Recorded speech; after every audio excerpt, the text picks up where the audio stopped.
Welcome to Planetary Health First, Mars Next. My name is Michael Mann. I'm the host moderator today, and we got a really exciting topic on all things longevity, kind of moving the needle. And NO, if you don't know, that's not no, that's nitric oxide plus AI, nutrition plus genetic therapy equals keys to cracking the nut or the code, or however you want to say, to longevity. And we have some amazing guests here. We got Tom at the bottom, who you're no stranger to on Planetary Health, leading the charge with venture capital, 20 some years, seasoned venture capital, running a $100 million corporate fund.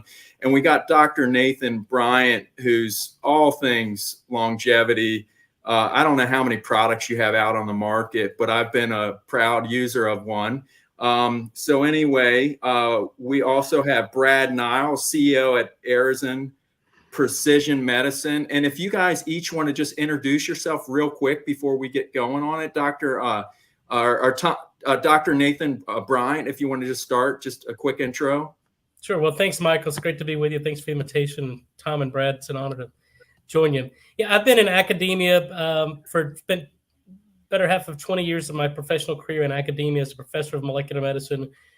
Really all things focused on nitric oxide. How does the human body make nitric oxide? What goes wrong in people that can't make it? And how do you fix this underlying problem?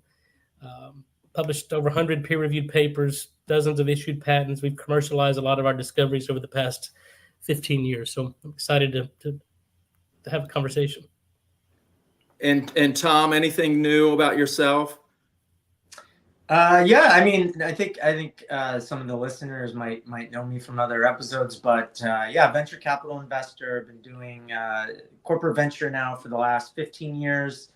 Come out of a financial institution doing traditional venture capital as well. So have sort of an operating backbone as well. But yeah, pleasure. Just a huge honor to be on this panel with some very esteemed colleagues that I know and respect. This is a topic that I'm personally very passionate about from an investment perspective, and just thought this would be a nice assembly of thought leadership to talk about a topic I think we're all interested in. So very excited to be here. Awesome. Yeah. And Brad Niles, would you introduce yourself real quick? Yeah, hi there. Brad Niles, I'm the CEO of Arise Precision Medicine. We're a genetic medicines-based startup in the Davis, California area, working on lung cancer. My training is on the science side. I went to UC Davis, got a PhD in nutritional biology, and then went more over towards the cancer side of things for a postdoc there at UC Davis as well. We got about 7 years going on at Arise, making a lot of progress towards a therapeutic approach for lung cancer. So happy to be a part of things today and excited for the conversation. Yeah, awesome. And Illias, I'm not even going to try to say your last name. You are here. You are the man of the second. Go ahead and introduce yourself. Thank you, Michael. Hi, everyone. Really happy to be in this panel. My name is Illias. I'm a professor of computer science at the Genome Center at UC Davis. My second hat, I'm also the director of USDA-funded Institute on Food Systems, one of the 25 national AI institutes. And I'm also a co-founder of different companies, all of them around AI and food. Wow. So this is great. We got a superstar panel. So I think we want to start on prevention versus treatment. Is that a good place where we start? Absolutely. 100%. So who would like to take the charge?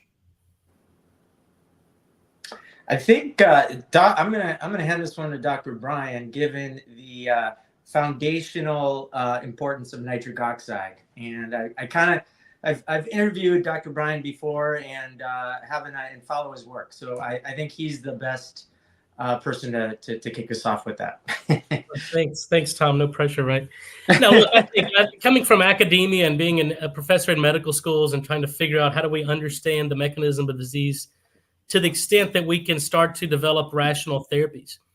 And I think what the science has clearly directed us over the past really 30 years is that prevention is much more effective, both cost-effective and just effective in general than treating disease. And, certainly in the basic sciences, we understand what leads to chronic disease. We know the hallmarks of all chronic diseases. This little microcosm that I live in nitric oxide biology, we certainly understand how nitric oxide production in the human body leads to optimal human performance. It's what leads to, disease prevention. And, through our efforts, we're developing rational therapies. But I think if you look at what leads to chronic disease, it's always, vascular inflammation, it's oxidative stress and immune dysfunction. And it's typically the affected organ has low blood flow or circulation. We call that hypoxia or ischemia. And nitric oxide controls and regulates all those. It's a vasodilator. It's a gas that's produced in the lining of the blood vessels, so it regulates blood flow and oxygen delivery. It inhibits inflammation. It prevents oxidative stress, and it mitigates any immune dysfunction that we see in the onset progression of all chronic disease. And so we now know that the functional loss of nitric oxide production precedes the structural changes we see in disease, whether it's cardiovascular disease, whether it's dementia, Alzheimer's, whether it's metabolic disease and diabetes. That functional loss of nitric oxide precedes these symptomatic manifestations by many years, in fact, sometimes decades.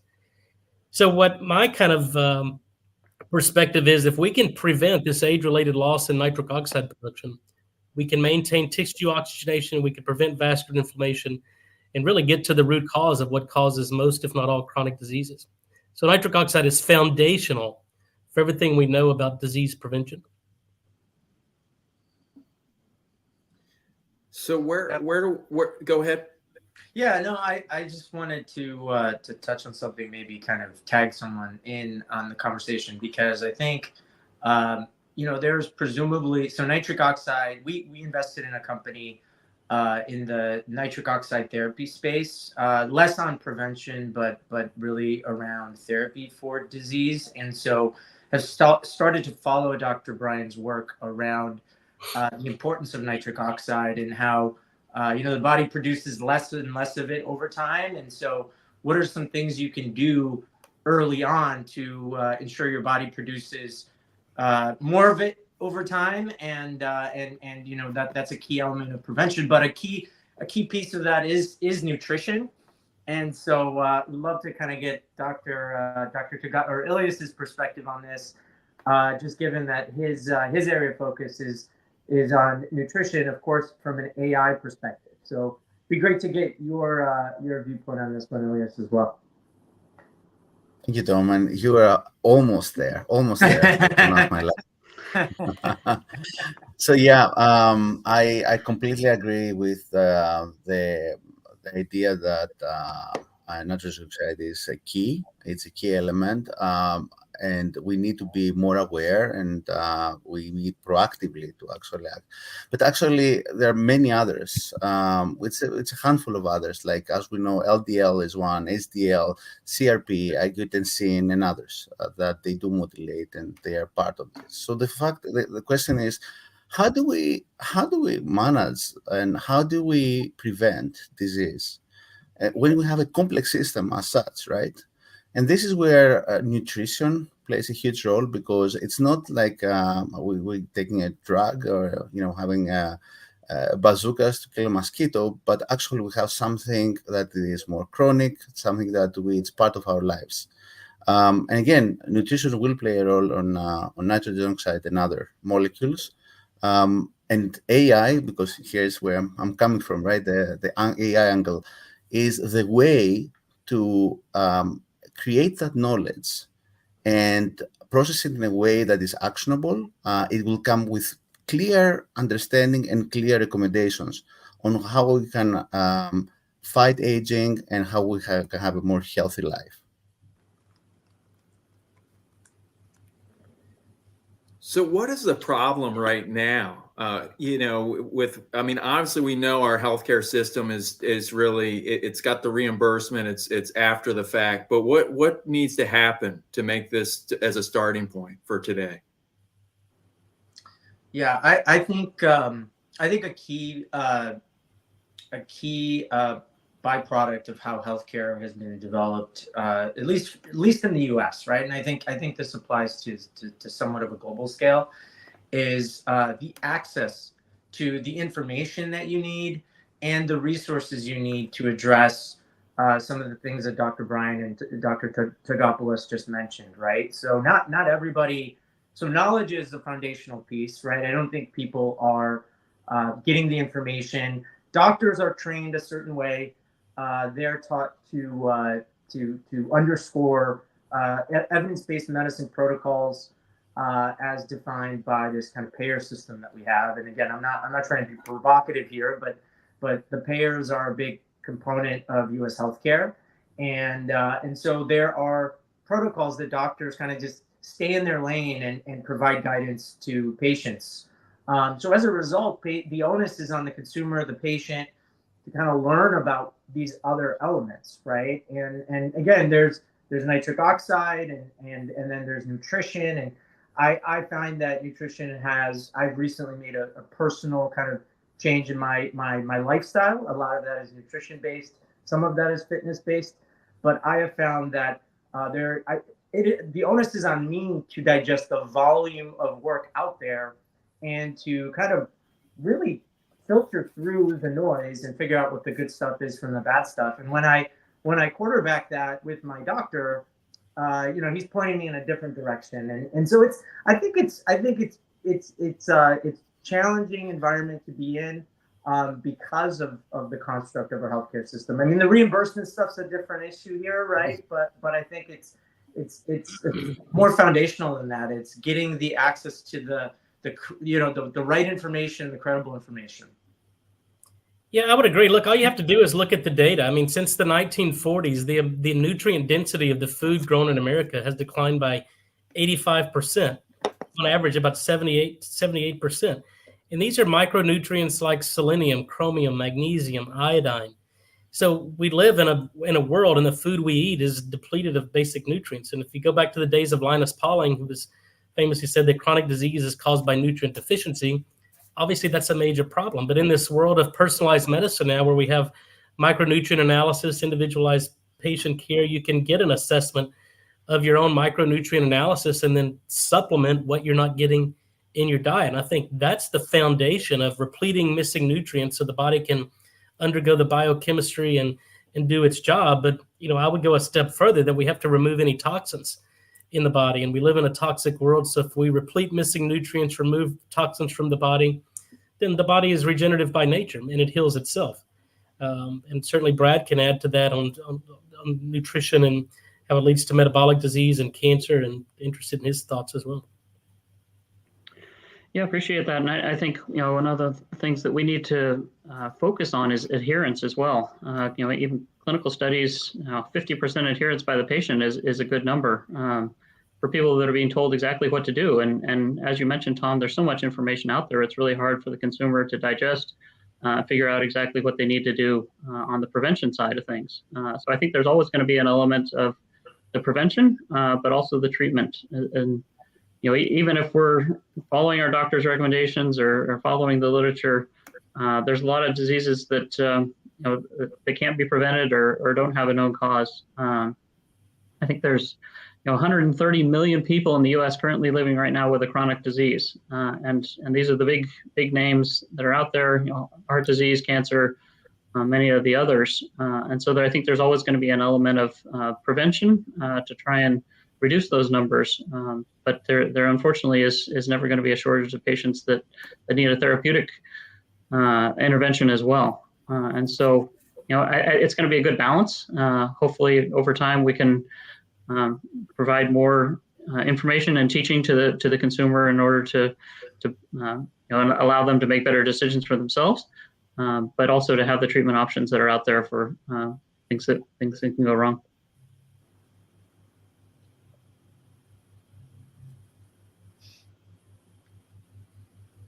Yeah, and if I may actually add here, so I completely agree with everything was said. It's consumer understanding and knowledge is key for any decision making.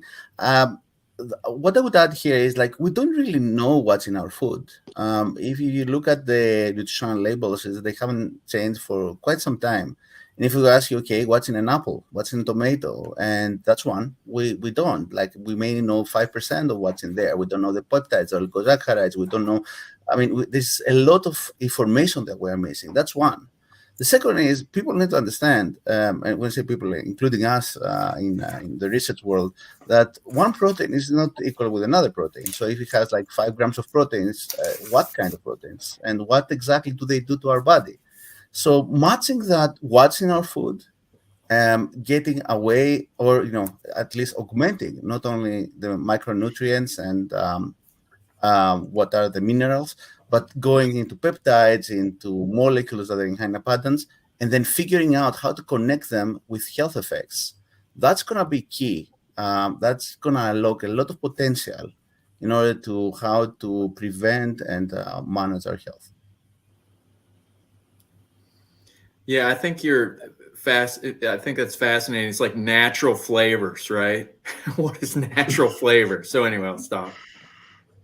Yeah, I think just kind of like kind of summarizing what folks are saying. I think information is key, but I think similar to what we saw with patient engagement and in the digital health space. I've been a digital health investor for 15 years or so, and the holy grail for provider empowerment is information, but too much information can be a little confusing, right? So I think what Illias is talking about is interesting, right? Like, what would I do with all the information that he was just calling out, right? The peptides and this or that. I think current nutritional info is confusing as it is. I think it has been very static, but I think there needs to be a way to, it's like garbage in, garbage out. More information confuses people, but maybe there's an opportunity for artificial intelligence or predictive analytics or whatever you want to call it, to summarize that information and provide the consumer what should I do, right? So okay, this has so many peptides, but what does that mean for me specifically? And I think this kind of calls into action this kind of like, I feel like this holy grail of digital health, which is precision medicine, right? So I have condition X, Y, and Z. Brad was saying 135 million people have these chronic diseases, right? So, well, how do I get myself out of that funk, right? And what do I need to do? And tell me what to do. Very oftentimes, patients do what they're told to some extent if it's explained to them in a very logical way. Like, you do this, this will happen. And so I think again, I just kind of go back to like the information, but also compiling it, summarizing it, put it into a form factor that really makes it actionable for the consumer. So I don't know if you all have thoughts on this, but I don't have the answer to it, but it's there needs to be either some type of application, some type of protocol that allows consumers to maybe a one-stop shop for all these issues, right? Yeah, I But think also in a way that allows people to so-called cheat on those recommendations as well, right? People are always going to go for that ice cream at night or whatnot, and so coming up with a plan that allows that or takes that into account, certainly needs to be considered. Yeah, and I would agree. I think Brad makes a good point. I mean, the problem is sugar. I mean, 9 out of 10 Americans are metabolically unfit, and it's the sugar's the problem. I mean, we've all spilt a soda or sugar on the counter and come back the next day and it's sticky. Well, that's what happens in our body. I mean, we measure this through hemoglobin A1C. Glucose, which the root is glue, it's sticky, and it sticks to hemoglobin. And what people don't understand is that proteins and enzymes have to undergo some conformational change to do their job. And if you've got too much sugar sticking to these, then these proteins and enzymes can't undergo their conformational change. Hemoglobin can't deliver oxygen. Many enzymes can't convert and do their job. So if we can eliminate sugar and basically rid the body of that, then the normal metabolic processes can occur. But we're bombarded with things, and now people are trying to get their nutrients in gummies and chews, and sugar stuck to everywhere. And I think it's a fad, but it's a very dangerous fad. And I think it's one of the the worst things we can do is try to get our nutrients in the forms of sugar-laden foods and gummies and chews, and simple carbohydrates that are converted to glucose. So it's not all about calories in and calories out. It's about the quality of those calories. And no matter what you do, if you consume more than you burn, you're going to store that as fat, as glycogen, and you're not going to be healthy. So it's more complex than we were once thought to believe. It's not just, it's the quality of the calories. It's making sure we remain active. But really, I think the key thing is eliminating sugar, or at least limiting the sugar to where, our proteins and enzymes don't have sugar molecules stuck to it, where they can actually do their job.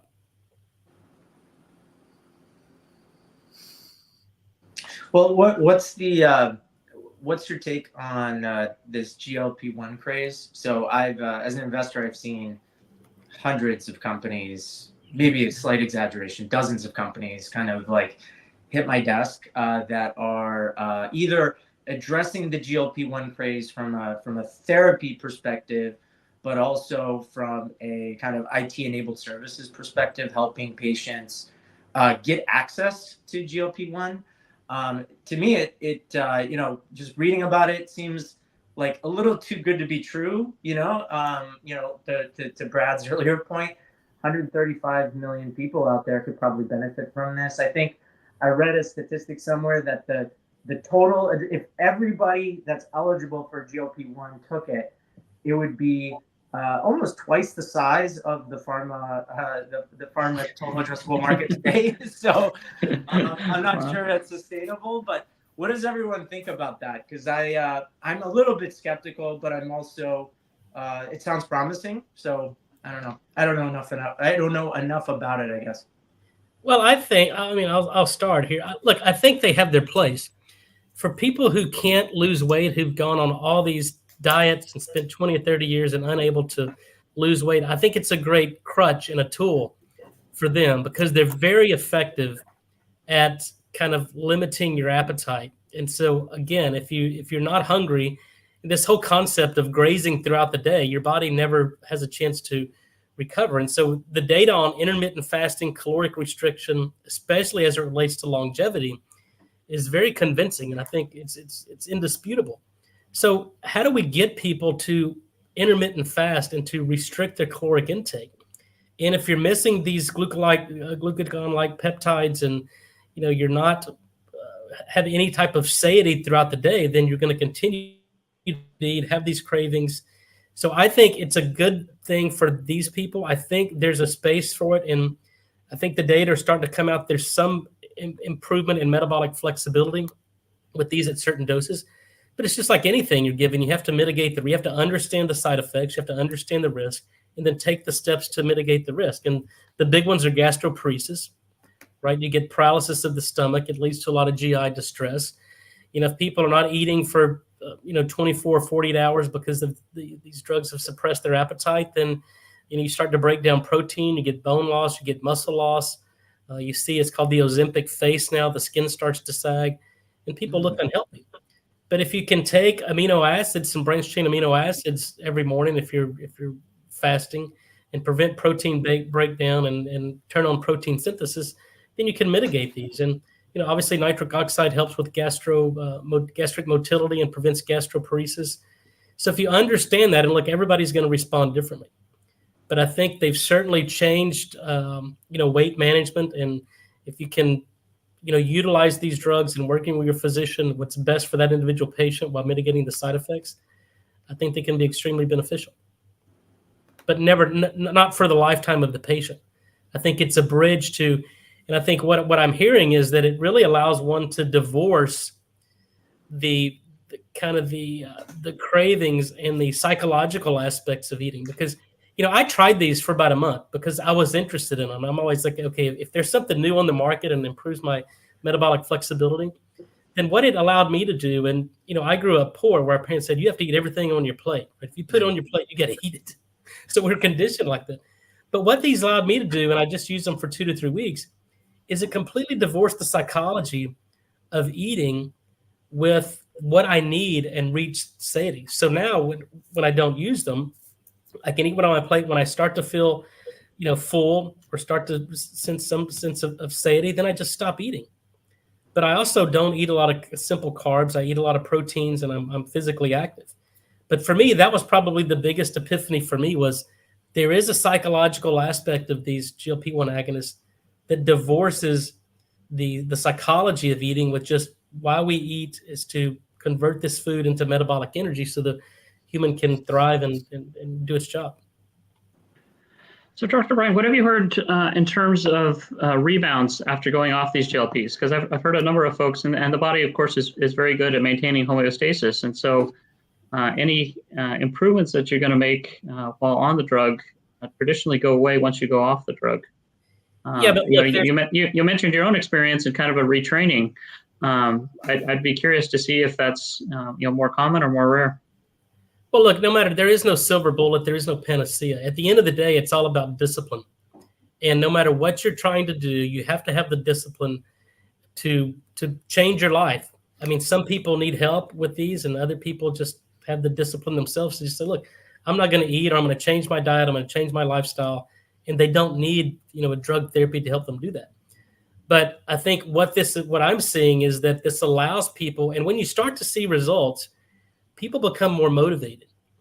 But, fad diets and people going on these diets, they don't see the results, or they see results, they don't stick to it, and then they get the rebound effect, and they end up gaining more weight than they lost with that. But at the end of the day, you've got to change your mindset. You have to be disciplined to make those changes. And I think the beauty of, from a lot of the case reports that I've seen and people that I've talked to that have been on these is they see the physical effects, but their body feels better. They have more energy. Mm-hmm. They're more metabolically active, and they start to enjoy life again. And that's a huge motivator. They spend more time with their family, their kids. They enjoy life more. And that's a main motivator. But again, it all comes down to discipline and sticking to a program. What's the balance between physical activity like cardio and strength? What would be a recommendation? I know everyone's different, but if we're talking about nutrition and for longevity, how does that put in the mix?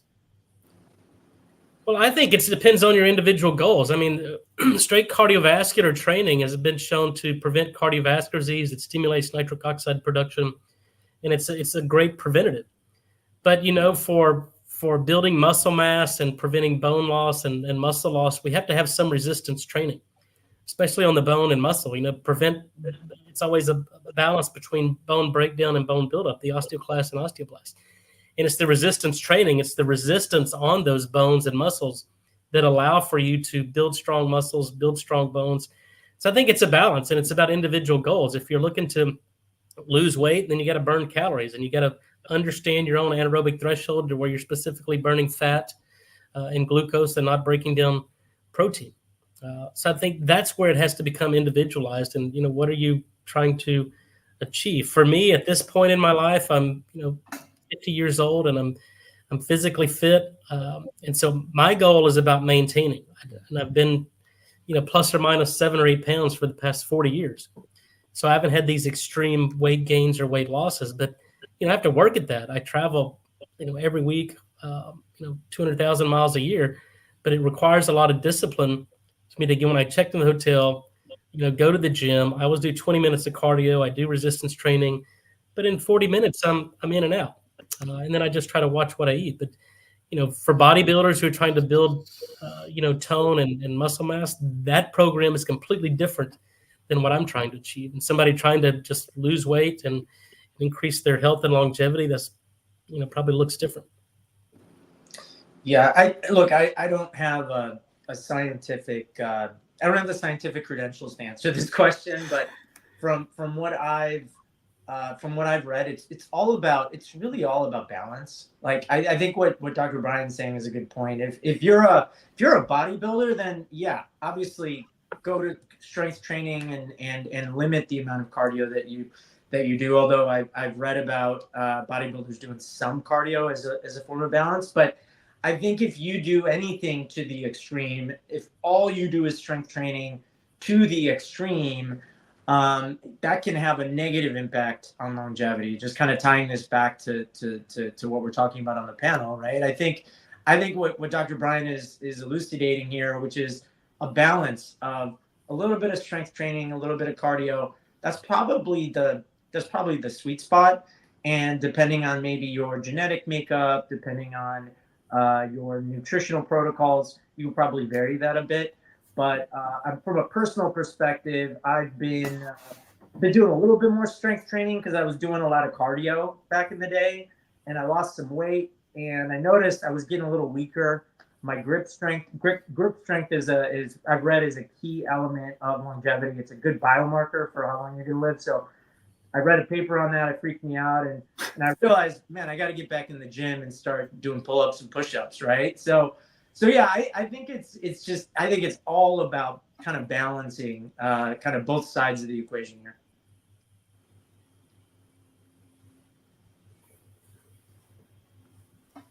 So I'm a bit of a rascal here. I love food. I have no self-discipline. If you try to, stop me from eating what I shouldn't, I'll probably yell at you. So it's very personal for me. So the question is like, what do you do with people like me? What do you do? And I'm hearing you guys, and there's so many people that they are like you, and that's great. That's discipline, part of your lives, and you're doing it for many years. My focus, and again as a director of an AI institute that is paid by taxpayers' money, which I focus on public health. So I want to see how can we impact the life of many in the United States and across the world. And many of our friends and family, they don't have the luxury to actually hit the gym all the time, or maybe they lack the discipline as I do, or many of those they love food or whatever. And the question is, how do we create products and put products in the market that can help the majority of people? Because we all know what's right for us: the right diet, right exercise, no stress, good life, right? I mean, we know exactly what we should do in order to live longer. At the systems level, right? We may missing some information on molecules, or that's very specific, but at the system we really know. So what can we do? How can we create products that it will ameliorate, will improve the lives of many? How can we? So we're talking about the Ozempic. And Ozempic works. It's not, it didn't come overnight. It was like the product of a lot of sleepless nights from people in, research labs for 30 years plus. And it does work, but there are problems out there. First, like people that get out of Ozempic, they're put on weight. Second, it does have some correlation. I wouldn't say causation, but correlation with some other diseases. And it's not for everyone. It's great, by the way, in many other ways, but like cardiovascular, etc. But it's how can you create? Can we create milk that is great? It has the chronic effects. Maybe it's like Ozempic, but it can regulate our satiation and nutrition needs. Can we create everyday products that they can supplement our dietary or exercise? I mean, these are the things that it would be great to think of how we can leverage our AI and all the new developments in nutrition in order to deliver that. You mentioned that, and going back to the discipline comment that was raised earlier in this, can we create products that, it's all about sensors now and understanding what's going in your body and tie that to readouts that tell you what you need to eat at that particular time? Or, we live in a world of smart devices. Can we connect this to the refrigerator? And so the refrigerator locks when your body's, high in, circulating calories. Can we manufacture discipline through all these smart devices that are, part of our lives? You're going to have a lot of people breaking into their fridge anyway. No, I think the way we do that is this concept of restorative physiology. The GLP-1 agonists, these are glucagon-like peptide agonists. So what that means is these are naturally secreted molecules in the human body. So we're not giving this body that's something that's foreign. These are peptides. There are other ways to activate and stimulate GLP-1 naturally in the body. So what I always try to do, and I'm trained as a biochemist and a physiologist, is how do we understand the enzymology and the biochemistry to the extent that we can restore it and recover it? And what I'm finding is that pharmacology is not the answer. Synthesizing a drug that inhibits a biochemical reaction isn't the solution. Kind of mask the symptoms, but we're so far away from physiology.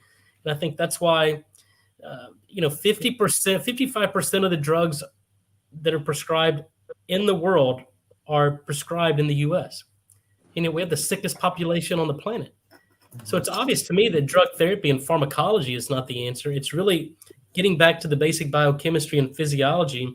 Again, we're giving the body what it's missing so it can do its job, and removing from the body any toxins that may be inhibiting the body from doing its job. And that whole concept is restorative physiology. And that's what we practice with product development, with drug development. Understand what the body's missing and let's give it back. It's really hormone replacement therapy. If your body can't make testosterone, what do? We give you testosterone. We don't give you precursors and substrates and go, well, let's close our eyes and cross our fingers and hope your body can do it. No, we have to give you these molecules. And the GLP-1 agonists obviously are missing, and their secretory abilities are missing in people who, constantly eat and don't have the discipline.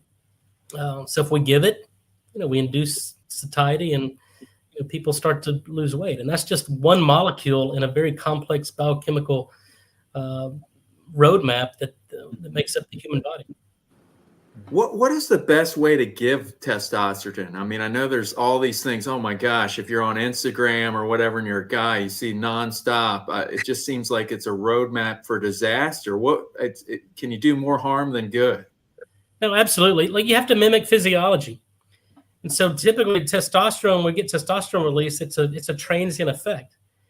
And so I'm not a big fan of pellets, because that's not how the human body produces testosterone, where you get chronic levels of, say, 600 to 800, which is kind of their target.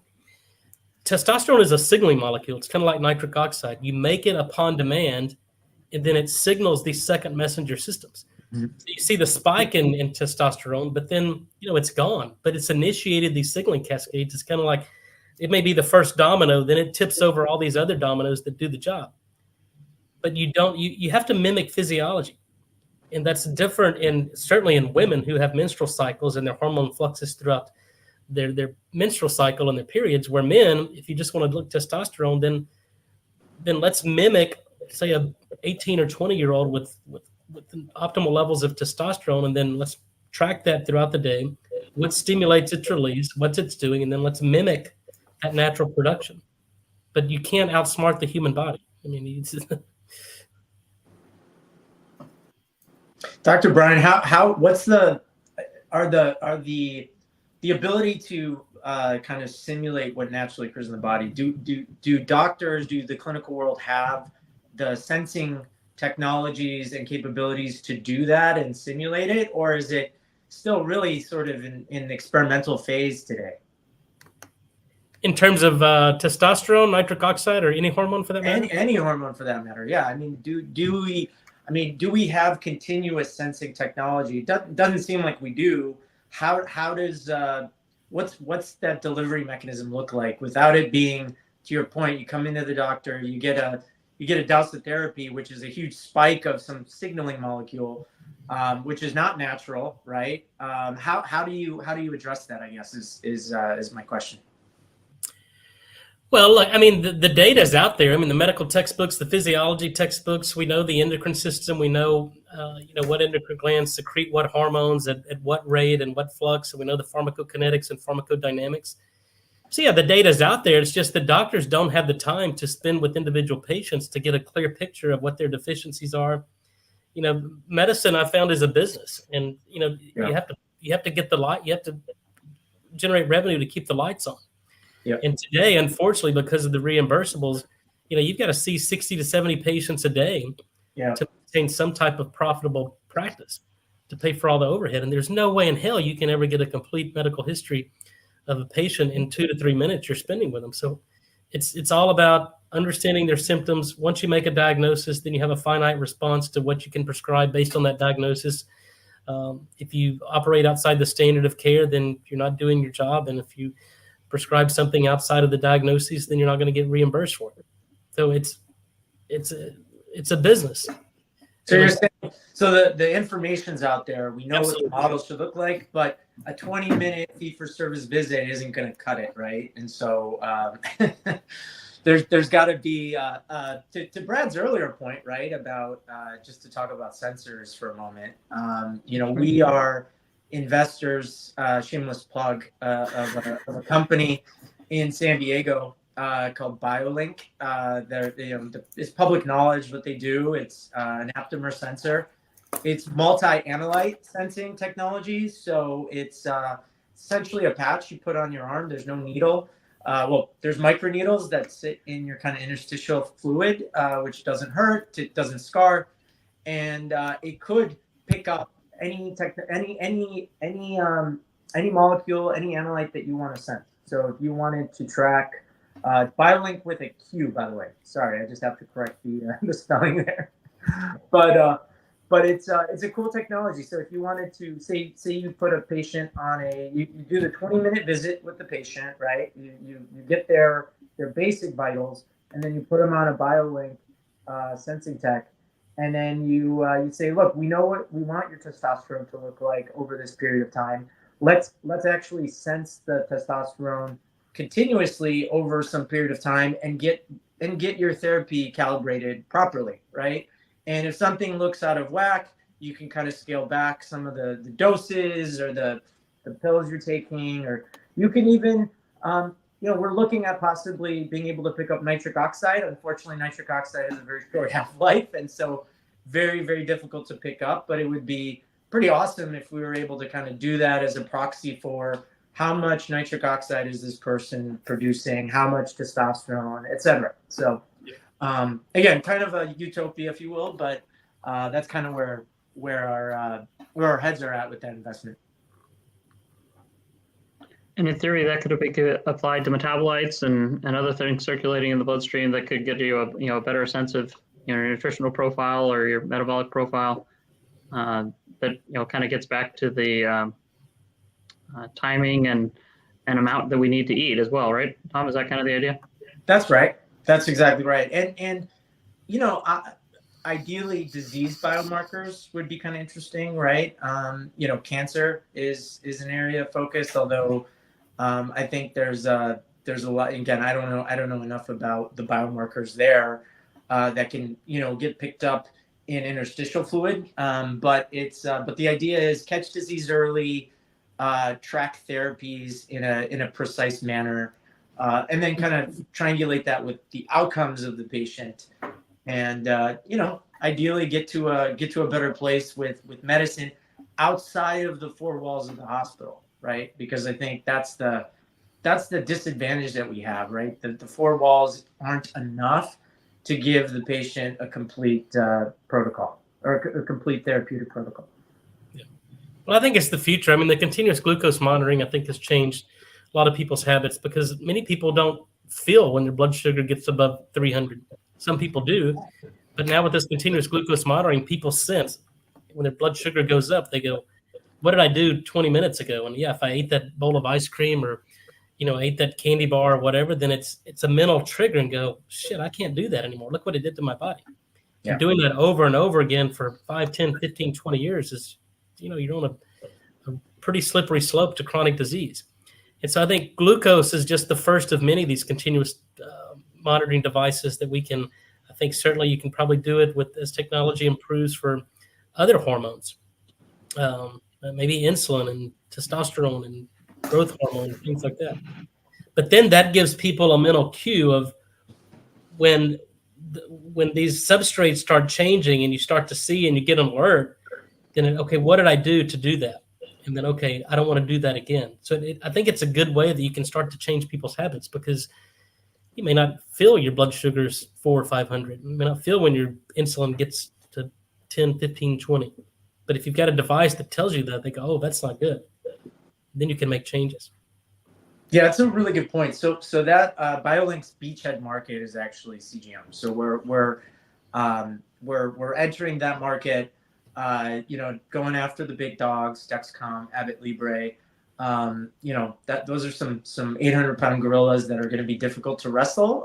But the team at BioLink is actually compiled of former Dexcom, Abbott, and Medtronic folks who, those top three make up 95% of the CGM world. So we're hoping to get even 1% of the market. 1% would be like over $1 billion. So we'll take it.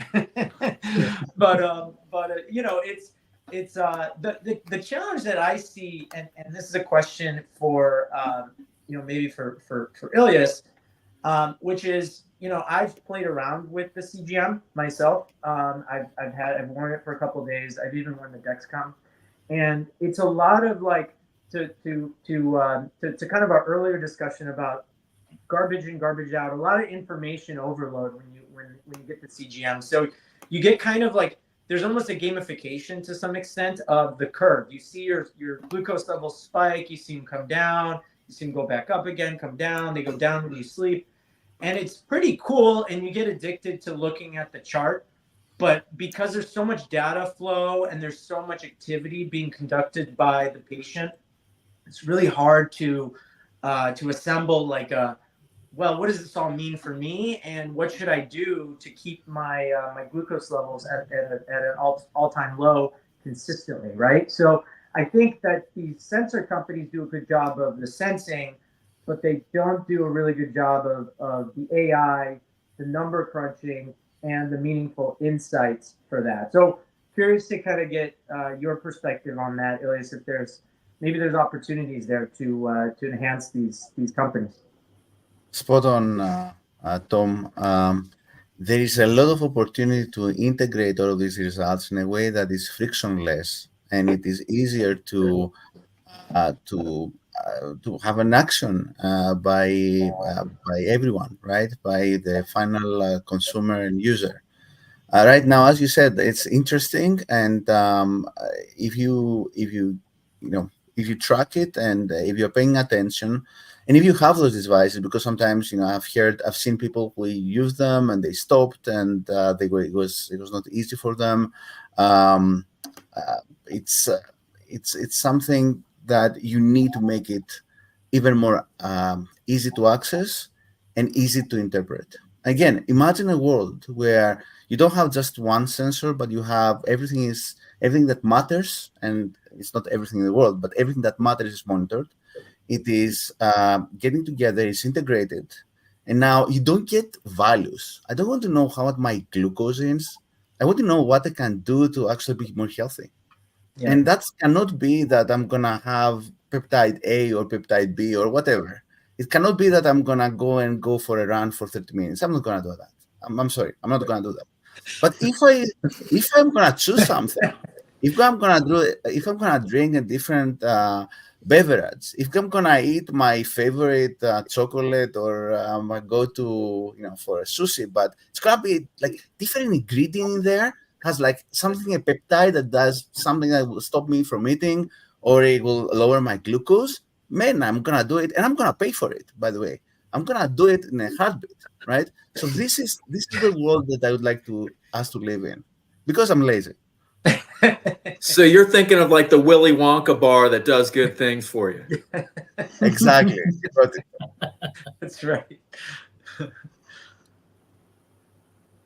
Very interesting. Yeah, I think going back to your earlier point, Illias, about engagement rate and the type of consumer that you are, right? You're not going to go out there and run an ultra marathon tomorrow just because trying to lower your glucose levels and all that, right? I think so. That's the point. I think that's the I think the common having invested in health and wellness companies in the past, I think that's the crux of it, is figuring out who that person is in the population, right? I think we have our kind of movable middle, right? Like the vast majority of the population is kind of a little bit lost.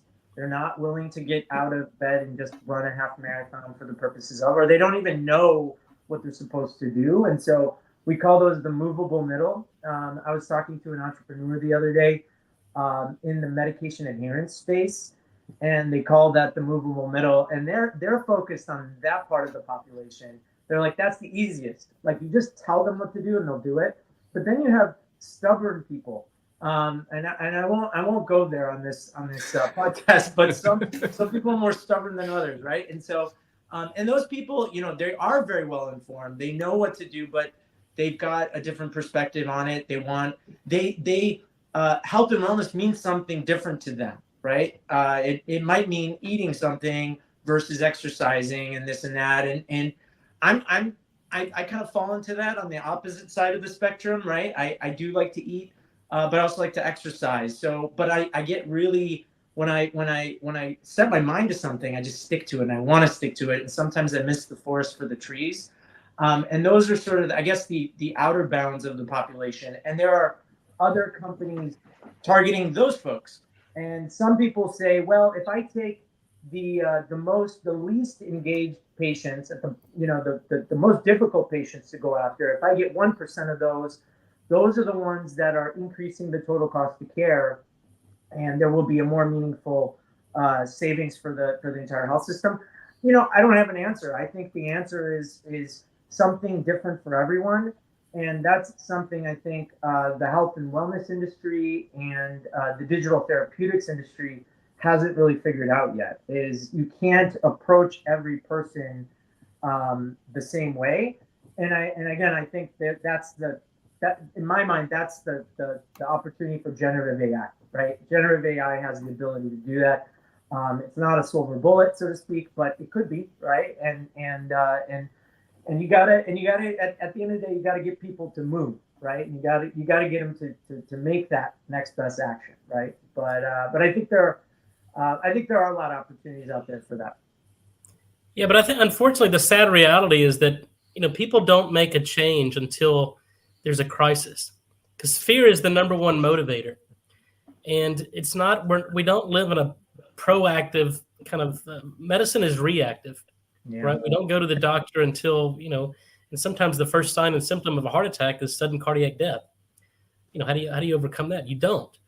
So it's really this reactive approach to medicine that, people don't make changes until they've had a heart attack, until they've had a stroke, or until they've lost a leg or a toe to amputation because of their diabetes, and realize that we're going to lose more limbs and they're going to lose their eyesight and all that. Then they're fearful.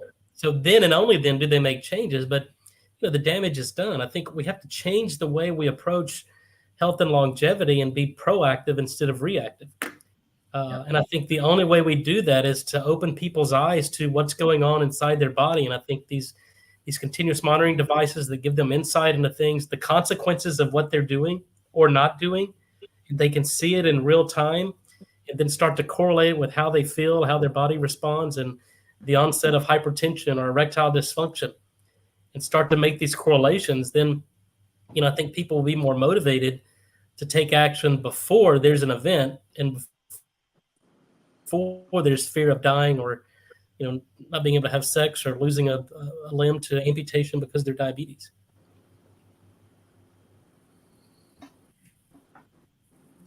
Yeah, I completely agree. And I will go back to it's not only educating them, and it's also giving them a real option, and the option should be frictionless. It should be as easy as possible.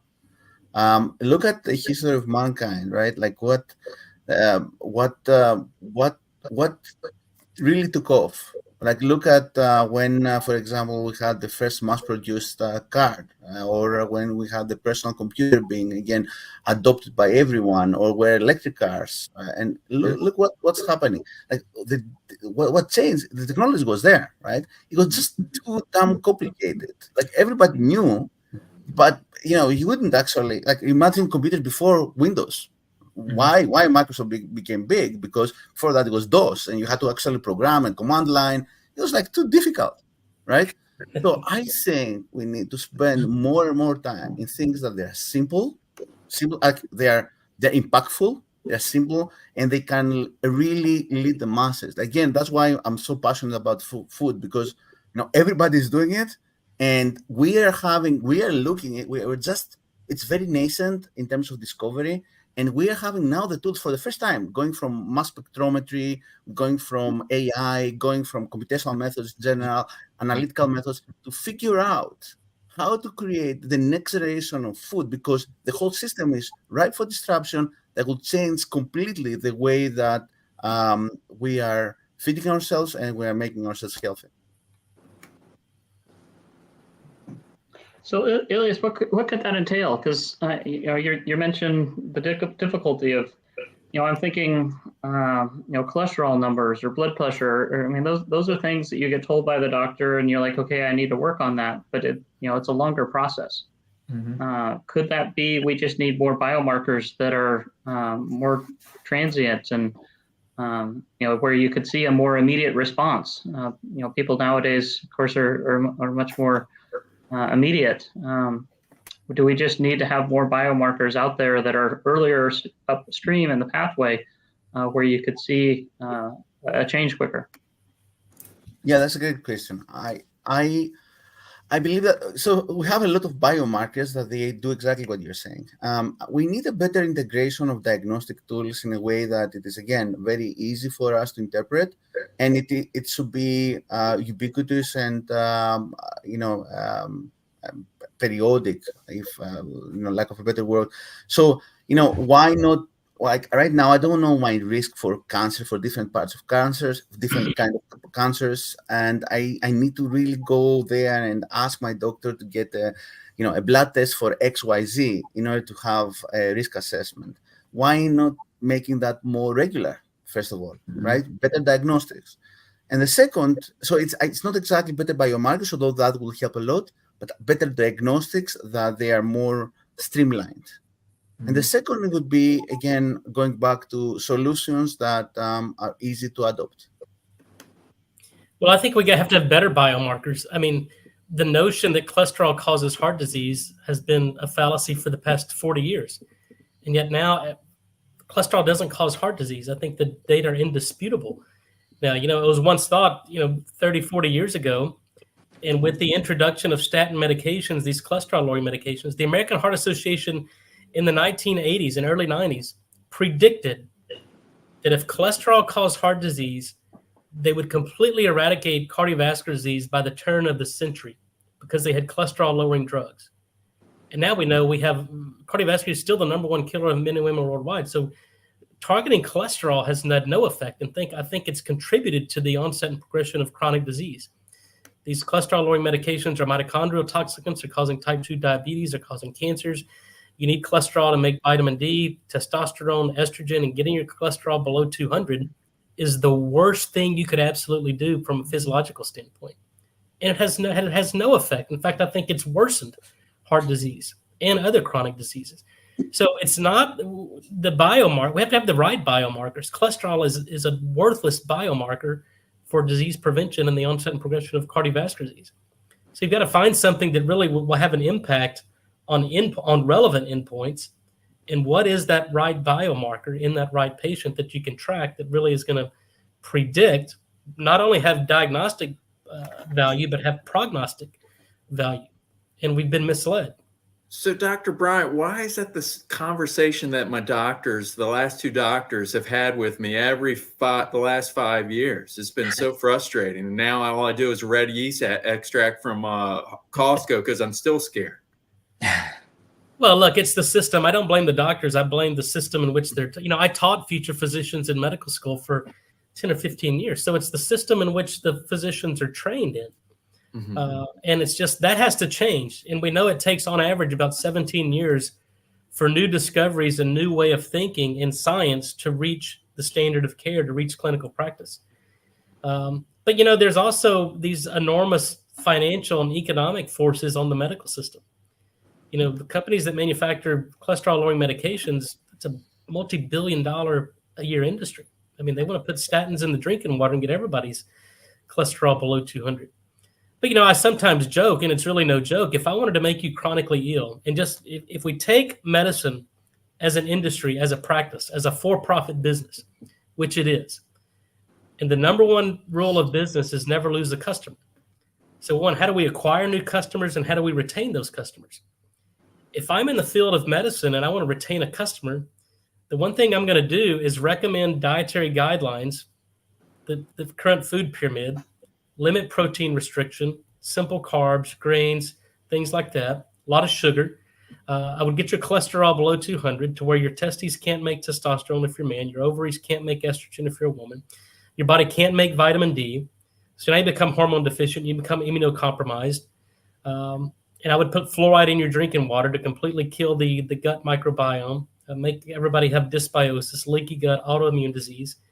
And now you've become the perfect customer for Big Pharma. I'm going to be able to put you on 6, 10, 12, 15 different medications for the next 40 or 50 years. That is a beautiful, there's no better financial model of any business out there. Unfortunately, it's at the expense of us and our health. Sounds like something I'm seeing or witnessing. No, we live it every day. I mean, that's not a bad movie. Yeah. No, it's a nightmare. But you know, the way medicine is practiced today and the healthcare system is not sustainable. I mean, again, we spend more money per capita than any industrialized nation in the world. We have the sickest population. So it's not sustainable. It'll crash. The problem is trying to find a solution that will be able to pick up at the time the current healthcare system crashes. And I think it goes back to discipline and accountability and giving consumers and patients the right information, the right education and knowledge so they become empowered themselves. And I think it goes back to the days of Hippocrates. The goal of a physician is to teach a patient never to take medicine. Because if we understand the biochemistry and physiology, which in the basic sciences, we understand the mechanism of every single chronic disease. We've cured every disease on earth in animal models, right? We can knock out genes, we can knock in genes, we control their diet, we control their environment, and we completely heal every disease in mice or rats because we control the environment. That's never been translated into humans because nobody can control the environment. We can't control what humans eat. We can't control what they do. We can't control the environment in which they live. And it's toxic. So we just have to give the right information to people to empower them to take control of their own health, because the answer is not getting sick and going to a doctor. The answer is at home and taking accountability and getting the right information and making the right choices for you. And that may be different for me than it is for Tom or for Michael or Brad or Illias. It's personalized.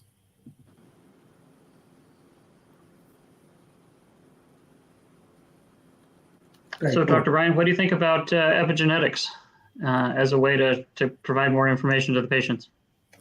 Look, I think this whole field of epigenetics, people used to blame their diseases on their genetics, and that's no longer an excuse anymore, right? Even though you may have the blueprint for not being able to translate or transcribe that genetic code into a functional protein, we can turn genes on or turn genes off based on this epigenetic regulation and the transcription of the DNA. So again, it goes back to being able to control your own fate and understanding what you do or what you eat, how does it activate or transcribe certain aberrant genes and proteins, and how do we restore the function of those? That's the solution at the end of the day. Is there anything back to the topic? NO is a big part of that, right?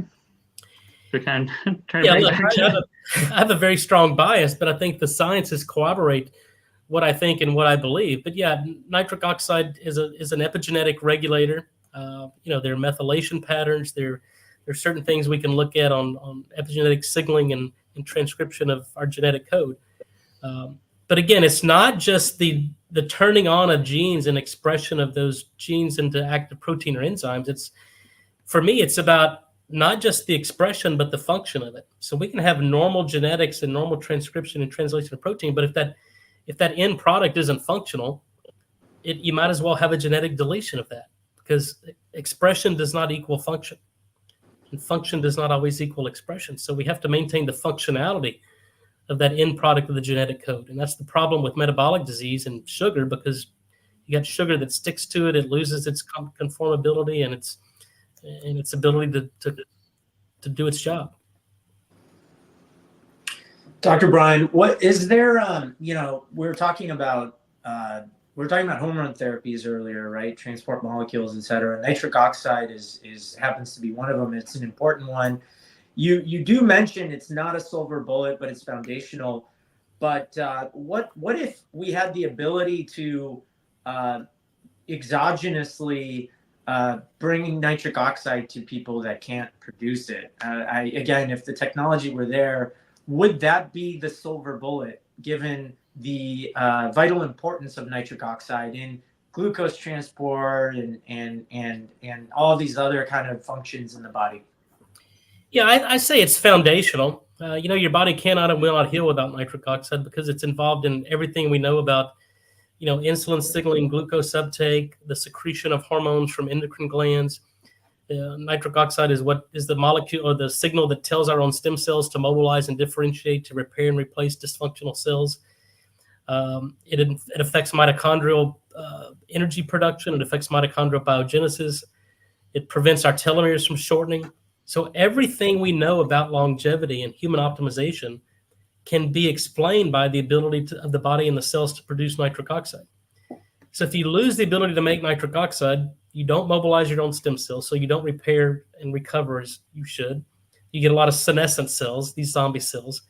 You develop energy deficiency. Your mitochondria become, the electron transport chain becomes uncoupled. You generate superoxide, and you go from 36 ATP per cycle to 2 ATP per cycle.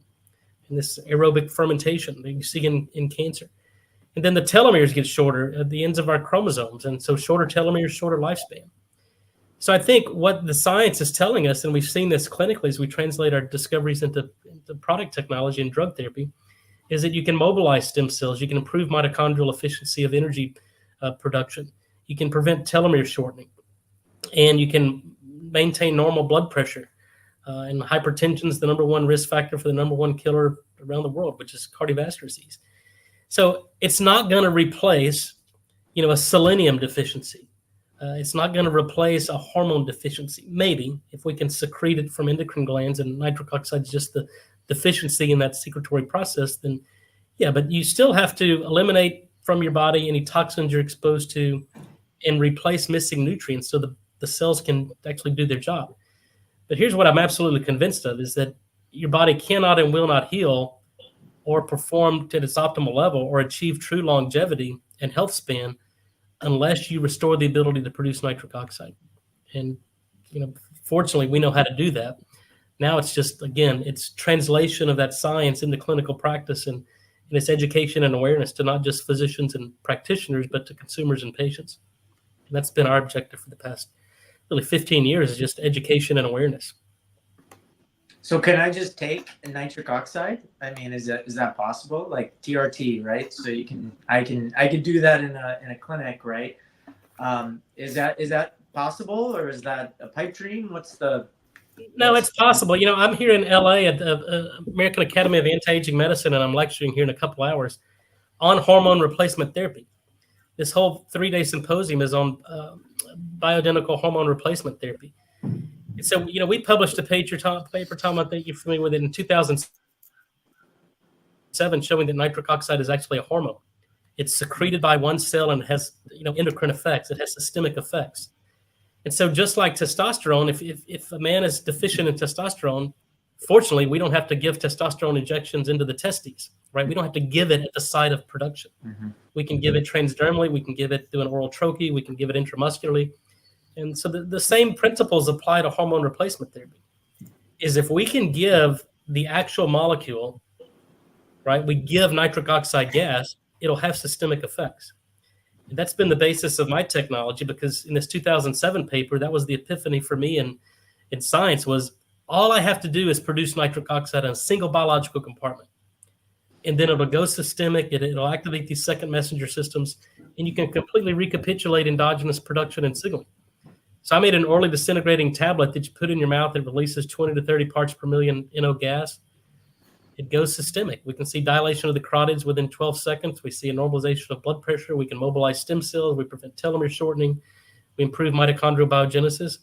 And so it truly is hormone replacement therapy. And that technology exists today. So to answer your question, yes, the challenge is, and the hurdles are, training physicians and practitioners, and there's 600 physicians here this weekend that I'll be training on how do we restore hormone replacement therapy, and how do we replace and replete a missing gas? The challenge with nitric oxide is it's a gas with a half-life of less than a second. Testosterone is a very stable water-soluble molecule, fat-soluble molecule. Nitric oxide is a gas that readily permeates membranes. It's lipophilic. It has a limitation of solubility in water. But that's been the challenge, is how do we recapitulate this gaseous hormone to restore its normal function and signal? Very cool. I know we started the panel with prevention, right, Michael? But maybe it's time we pivot or move into kind of therapy. I think everybody has kind of a perspective on it, and I know that nitric oxide is used, or there's literature that shows it is a therapy, right? It's vericidal, kills bacteria, can kill cancer cells too, and then Brad, you've got kind of a really interesting take on cancer therapy having a better way than traditional chemotherapies. I don't know if do you want to kick us off with your technology and the world you're living in right now?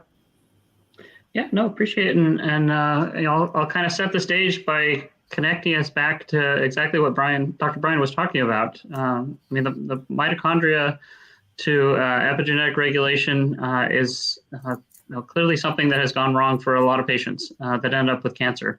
There's a direct cause and an effect line all the way through, including alterations of the histone code, and resulting in a condition in which the patient is very susceptible to carcinogens out in the world. And so that's kind of where we come in. We've identified an opportunity in lung cancer patients where about 70% of patients have a disruption in one of these histone methyltransferases, a gene that is known as PRDM2. And in those patients, there's a methylation and silencing event that disrupts the regulation of transcription of these genes and makes the patients more susceptible. Things like smoking, environmental toxins, age as well is a part of this. As we talk about on longevity here, through these very similar cause and effect pathways. So what we're trying to do is, for those patients that have developed a cancer, what can we do to help them in the safest way possible without the side effects that come with traditional chemotherapy and some of these other cancer treatments. And so for us, this is a precision medicine-based approach. We use a modality known as small interfering RNA, or siRNA. Kind of fits along with this oligotherapies that have obviously become very popular post-pandemic. So we're realizing the potential of mRNA therapies and siRNA therapies, kind of in that same bucket as a way to treat disease. And so we don't have to deal with a lot of the side effects that some of these other therapeutics have traditionally been known as, because we're specifically going in and targeting the genetic cause of the disease itself. And so that's what I think is kind of the other side of the coin to the prevention and the therapeutic side of it in a way that specifically corrects the defect in much the same way that you would be trying to do with the prevention side. We can also do it on the therapeutic side and be able to have a better experience for those patients. So we're early stage right now. We're making a ton of progress. We've got some really exciting data in our animal models. And so it's really just a matter of continuing the development and trying to get to this to the clinic as quick as possible and see what effect we can have on human patients. Fascinating. And really interesting that it's a lot of these same pathways that we're talking about in terms of nitric oxide. So I was in reading up a little bit more about nitric oxide in advance of this call, and we're living in similar worlds. That's right. I think we're all trying to accomplish the same thing here. Everybody's got a different approach to it, right? So Illias, I know you and I have discussed the role that I think nutrition plays in combination with traditional therapies. And there are startups out there that are looking to combine chemo with nutrition, and there have been some pretty compelling results around how the right nutritional protocol coupled with chemo can result in better results. Again, I think, Brad, you're doing something that obviates the need for chemo and provides a better outcome for the patient and not all the nasty side effects. But in lieu of the fact that it takes time to build a therapy like that, we're probably stuck with chemo for some time, right? But I don't know, Illias, if you have any thoughts on the world, the role that nutrition can play for cancer therapies.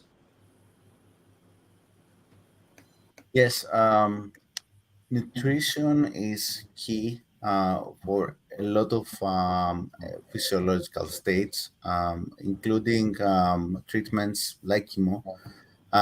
It can be make nutrients more available. It can make molecules more activated. It can make toxicity for non-targets lower. We haven't. There have been, as you said, Tom. There have been startups and now companies that they are, big companies that they are looking at the role of nutrition. The jury is still out. It's not. We don't have solutions that work really well in this area, fascinating area, which I think that needs more research. It's something that we're expecting to see a lot of more development in the next 5 years. Very cool. I have a personal friend who I won't name his name, but he's a close colleague of mine who recently diagnosed with ALL, which is a type of leukemia, and a young guy, 40, 45, 46 years old. And he's a real fighter. Got the diagnosis literally a month ago. He's at a great facility in the Bay Area, getting chemo, and it appears to be working. But he asked me about, I don't know why he asked me, but he asked me about nitric oxide because he's doing his homework, and he thinks that nitric oxide could be a nice adjunct to this therapy. I don't know, Dr. Bryan, what would you say to someone like that who's in the course of therapy for cancer? What can they do to boost their nitric oxide production? What's your advice to that type of a patient? Well, with any cancer patient, you got to ask the question, why did you get the cancer? I mean, solid tumors are typically formed from an infection, most commonly a dental infection. But blood type cancers like leukemia, lymphoma, multiple myeloma, those cells are typically transformed by some chemical toxicant. So I would always do a full blood analysis and figure out what was he exposed to that allowed for the transformation of those lymphocytes or leukocytes. And then rid the body of what that is. So you just got to dig a little bit deeper. We published a paper in, I think, 2009 on the cardiotoxicity of drugs like sunitinib, chemotherapeutic agents for renal cell carcinoma. And it's not something specific or unique about sunitinib. It's most chemotherapeutic agents. And so they may do a good job at preventing the cancer cell proliferation and metastases, but they always cause cardiotoxicity. And they're targeting the pericytes around the end of around the blood vessels and prevent the regeneration of that and really leading to vasoconstriction and endothelial dysfunction. But number one, especially in that, you have to mobilize your stem cells to replace those bone marrow derived stem cells that become transformed. And without nitric oxide, you're not going to get mobilization of those stem cells. So again, it's the basics. If you're using fluoride toothpaste, you have to get rid of fluoride. If you're using mouthwash, you got to stop using mouthwash. You've got to support the oral microbiome, not destroy it. And then if he's on antacids, he's got to get off antacids. Proton pump inhibitors completely shut down nitric oxide production, leading to bone loss, Alzheimer's, heart attacks, strokes. And then moderate physical exercise, throw in some more green leafy vegetables. But those are really the keys to good health. But specifically for the bloodborne cancers, you have to figure out what caused the transformation of those cells in the first place and then get rid of it. Then the cancer will typically go away. Very cool. Brad, is your I know Arise is I don't think you're you're targeting blood cancers, but is there potential to kind of develop your technology into blood cancers down the road? Yeah, there's a couple interesting angles. I mentioned this family of histomethyltransferases. There's 16 of them in total, and for different cancer types, there's alterations in different ones of these various different PRDMs. It's very well known that PRDM1 is an intimate regulator of B cells, and so multiple myeloma is an outcome that can occur as a result of changes in this PRDM1, or its protein is known as BLIMP1. And so there's interesting angles to pursue throughout this family of PRDMs and a number of different cancer types. We can hit a lot of primarily the solid tumors, but there's some interesting opportunities as well in a couple of these different PRDMs, and the myeloma and some of the leukemias as well. Well, I know we've had an amazing show today. Gosh, I am so pumped up for all things longevity, from treatment to what I can do to what I need to share with everyone I know. I really appreciate having these. You guys have been amazing. Is there anything that takeaways as we kind of call it wrap up? I'd love to just kind of wrap up and put it on a bow. Tom, do you want to help send us away today? Sure. Yeah.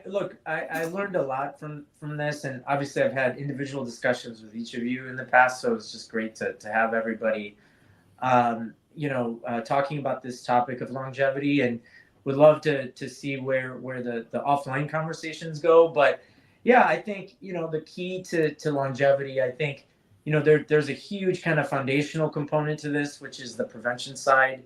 And I'm a firm believer in nitric oxide, having a portfolio company in that space, and having gotten to know the privilege of getting to know Dr. Bryan. So big believer in that, but also know that nutrition is foundational as well, as that contributes to nitric oxide production. And love to work with Illias and thought leaders alike about ways that we can use AI to really calibrate our body's ability to produce nitric oxide and other things as well. There are other things that contribute to longevity, as Dr. Tagkopoulos mentioned earlier in the talk. But look, occasionally, not all prevention works, and you get a cancer, and you've got folks like Brad who are paving the way for newfound technologies that can make cancer a chronic disease as opposed to a mortal disease, right? So, but I think it's all hands on deck here. It's been awesome to just have this conversation. I think it feels to me like precision medicine. I just kind of lean on this concept of precision medicine. I think precision medicine is going to be a key piece of the puzzle here, as we have everybody, even on this call, has a different motivation, different lifestyle, and different health status, right? And so I think this is where we have the opportunity to use things like generative AI, digital health as a intervention mechanism, and then in combination with therapies, help people to live longer, healthier lifestyles. And it's about promoting health span, not just lifespan, right? And I know we didn't really talk about that today, but that's always been kind of that's always been top of mind, right? It's about the quality of life, not just the quantity of life. And we need to make sure that the quality of life is what's most important here. For sure. Well, thank you everyone for coming on today. This has been awesome. Thank you, Michael. Thank you. Michael. Thank you. And then next time we'll figure out longevity in Mars. That will be a different factor with gravity.